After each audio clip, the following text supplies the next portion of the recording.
The dusty courtroom and dusty hollow was silent, except for the creak of old wood under heavy boots. Clara stood alone, her hands trembling, facing a judge with cold eyes. The townsfolk whispered behind her, calling her a thief, a liar, a murderer. They said she stole gold from the bank and killed old Mr. Jenkins to cover it up. Clara's heart pounded she didn't do it, but no one believed her. The judge raised his gavel, ready to sentence her to hang, when the saloon doors across the street burst open with a bang. A tall man strode in, his black hat low, his spurs jingling like tiny bells of doom.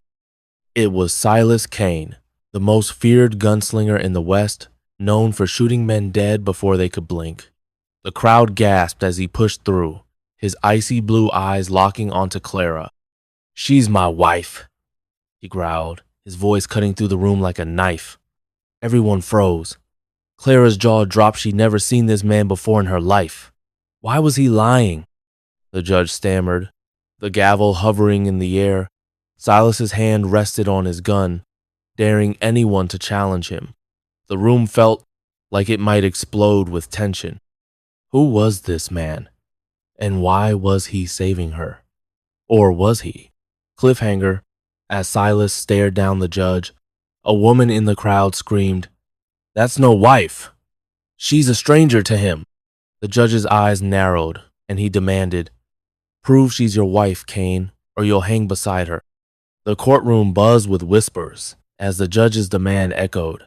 "Prove she's your wife, Kane." Clara's heart raced, her eyes darting to Silas Kane, the gunslinger who just called her his wife. She didn't know him, but his steely gaze held hers, like he was daring her to play along. Silas stepped closer, his boots thudding on the floor. "Clara's my wife, all right," he said, voice low and dangerous. "We married in secret last spring, out by Willow Creek." The crowd gasped. Nobody knew. Clara had a husband, but Clara's stomach twisted. How did he know her name? She'd never been to Willow Creek. The judge leaned forward, suspicious. "No one's heard of this marriage. Where's proof?" Silas reached into his coat, and everyone flinched, expecting a gun. Instead, he pulled out a crumpled paper marriage certificate with Clara's name scrawled on it. Clara's eyes widened. It looked real, but it couldn't be. The judge snatched it, squinting. "This needs checking," he growled. "Trial's paused till tomorrow." The crowd grumbled, some shouting Clara was guilty anyway.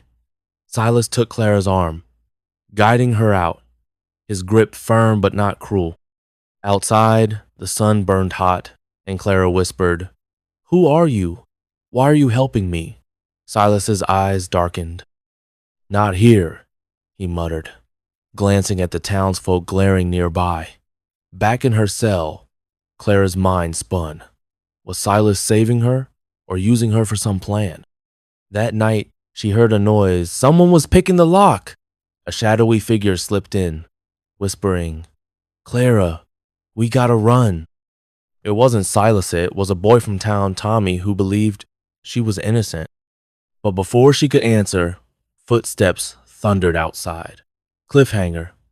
The cell door creaked open, and a lantern's glow revealed Silas Kane, gun drawn, staring at Tommy. "Step away from my wife," he snarled, "or you're a dead man." The lantern's light flickered in the cramped cell, casting long shadows as Silas Kane aimed his gun at young Tommy. Clara's breath caught, her eyes darting between the boy who'd come to save her and the gunslinger who'd claimed her as his wife.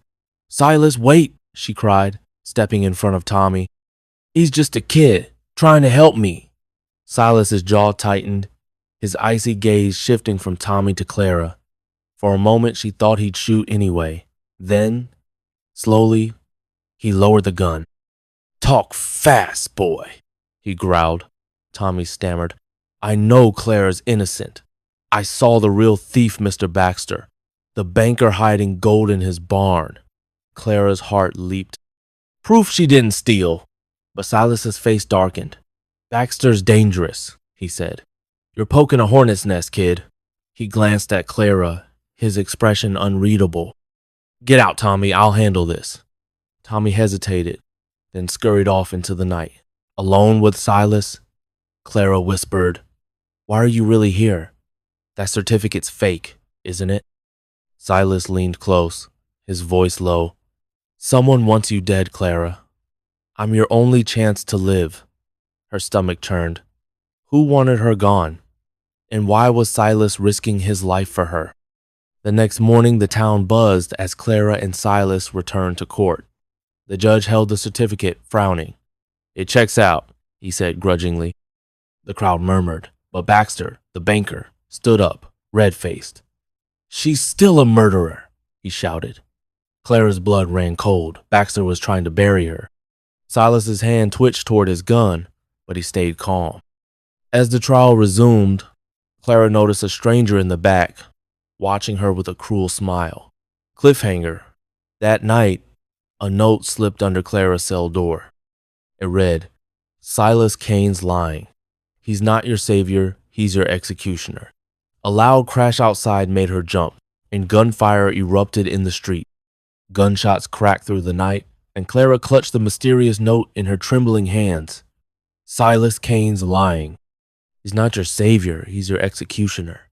Her heart pounded as shouts and running boots echoed outside her cell. Was Silas out there, fighting her, coming for her? The door rattled and she braced herself, expecting danger. Instead, Tommy slipped in, his face pale. "Clara, it's a trap. Baxter's men are attacking Silas," he whispered. "We gotta help him." Clara's mind raced. The note warned her Silas was a liar, but he'd saved her from the gallows. Could she trust him? They crept out, dodging shadows in the smoky street. Clara saw Silas pinned behind a barrel, trading shots with 3 men. His hat was gone. Blood trickled down his arm, but his eyes burned fierce. "Clara, stay back!" he yelled, spotting her. Before she could answer, a bullet whizzed past her ear. Tommy yanked her down, and Silas fired, dropping one attacker. The others fled. Silas staggered over, grimacing. "You shouldn't be here," he growled, but his gaze softened for a moment. Clara held up the note. "What's this mean? Are you here to kill me?" Silas's face tightened. "Someone's playing games," he said. "I'm not your enemy, Clara. Not yet." Back in her cell, Silas explained, "Baxter framed you to hide his gold theft. I was hired to find the truth, but someone else wants you dead." Clara's stomach twisted. "Who?" Before Silas could say more, the sheriff burst in, furious. "Kane, you're under arrest for that shootout," he barked. Clara gasped as they dragged Silas away, leaving her alone again. Dawn broke, and the trial loomed. Without Silas, she'd face the gallows. Cliffhanger. As Clara was led to court, the stranger from before the one with the cruel smile blocked her path. "Silas can't save you now," he hissed. "And I've got the real killer's name, but you'll die before you hear it." Clara stood in the courtroom, her heart hammering as the judge glared down. Without Silas, she felt like a lamb among wolves. The stranger from the crowd, with his cruel smile, sat near Baxter, whispering to him. Clara's eyes narrowed. Were they working together? The judge called for final statements, and Baxter stood, accusing Clara of every crime in Dusty Hollow.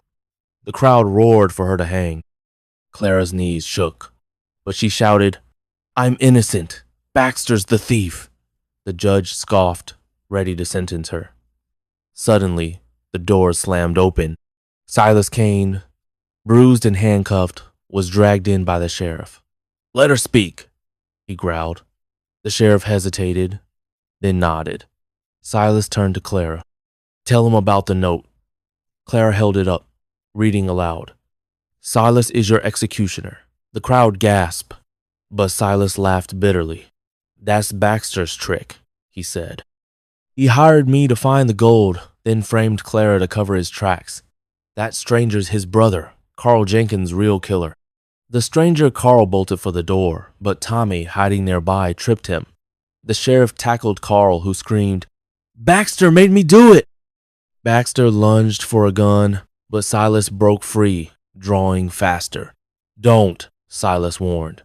Baxter froze, defeated. The judge, stunned, cleared Clara's name. Outside, Silas tipped his hat to Clara. "You're safe now," he said, walking away. Clara called after him, "Why'd you help me?" Silas paused, smiling faintly. "Maybe I needed to believe in someone again." Cliffhanger resolved. Clara was free.